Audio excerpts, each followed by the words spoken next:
चला मित्रांनो, लक्ष द्या. एक प्रश्न वर्तुळासंदर्भाचा आहे. खूपदा प्रश्न येतो, परिघ माहिती आहे, त्रिज्या काढा, किंवा परिघ माहिती आहे, क्षेत्रफळ काढा. एक बेसिकली तुम्हाला कन्सेप्ट क्लिअर असेल, हे एक पाठ केलं बेसिक, एक कुठले प्रश्न येऊ द्या आपण सोडवू शकतो बरं का. त्रिज्या म्हणजे काय आहे, ए ते बी त्रिज्या असतं, माहिती आहे का, है ना. आणि त्यानंतर हा जो पूर्ण वर्तुळ मी वाढलेली आहे रेषा, ती म्हणजे परिघ. त्रिज्येच्या दुप्पट काय असतं, व्यास. क्षेत्रफळ म्हणजे सगळा हा बाजू आहे, आपल्याला बाजू म्हणजे पूर्ण क्षेत्रफळ. हे बेसिक आपल्याला माहीत असणं आवश्यक आहे. एक संख्या लिहितो मी बघा. 7 समजा त्रिज्या असेल, किती आहे 7 त्रिज्या. व्यास किती येतं, दुप्पट आहे 14. ओके. परिघ किती होणार, परिघचा रेशो आहे 2πr, हा सूत्र आहे बरं का. इथं परिघ येतं 44 परिघ येतं.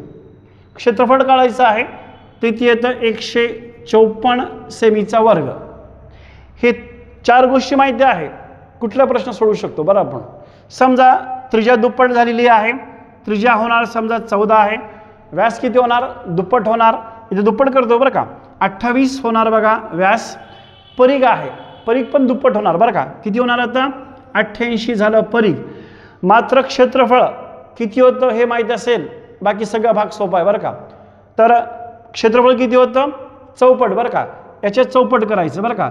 आपण प्रत्येक गोष्ट दुप्पट केलेली आहे. 2चा वर्ग म्हणजे 4, याच्यात चौपट करून टाका. म्हणजे 154ला 6ने गुणाकार करा, 6 म्हणजे 4ने गुणाकार करा, 154चे 4, 4 4 16चे 1 आहे, 4 5 20 आणि 21, 2 उरतात, 4 1 4 आणि 1 आहे, 4 आणि 2 आहे 6, म्हणजे 616 येतं क्षेत्रफळ बरं का.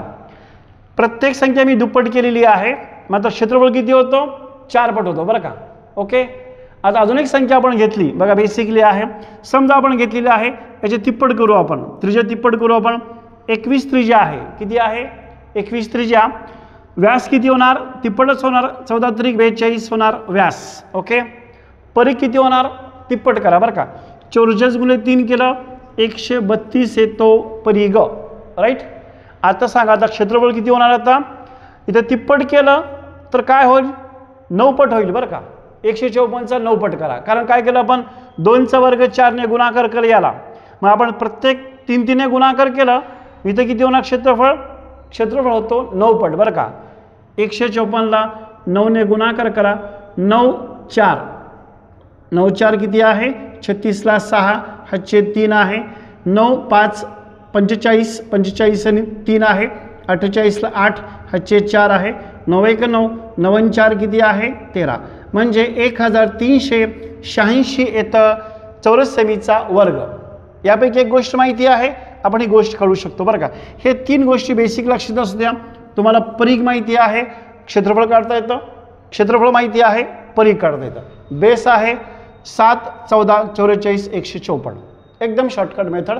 असे प्रश्न आलेले आहेत. हे चार्टच पाठ करून ठेवा, एक वरचा चार्ट ठेवलं, बाकी हे 3ही काढू शकतो बरं का. भारी ट्रिक्स. असे ट्रिक्स फक्त आपल्या ॲपवर आणि आपल्या क्लासवर होतात बरं का. ओके.